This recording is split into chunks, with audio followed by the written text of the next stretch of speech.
At 72, Alan believed his best years were behind him. He wasn't bitter, just quiet about it. The house felt bigger than it used to. The mornings stretched longer.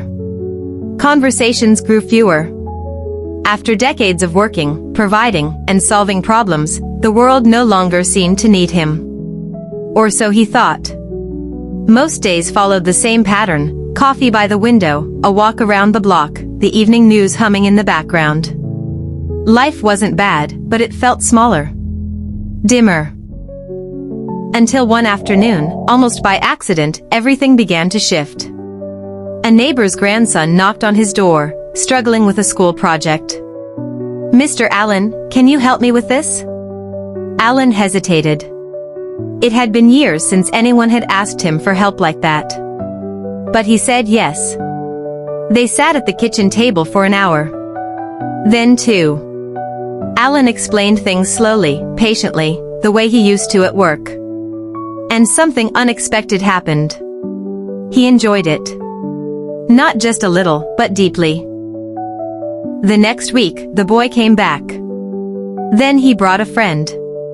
Before long, Alan found himself helping a small group of young people, homework, life advice, even just listening.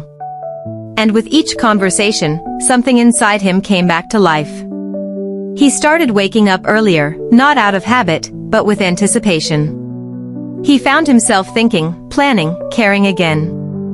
The quiet house didn't feel so empty anymore, it felt like a place of purpose. For the first time in years, Alan didn't feel like time was passing him by. He felt needed. Alive. And it wasn't about grand achievements or starting something new. It was something simpler. Something deeper. He realized that everything he had learned over the years, every mistake, every success, every lesson, still had value. Maybe even more now than before. Because now, he could pass it on. At 72, Alan didn't find a new career. He didn't reinvent himself.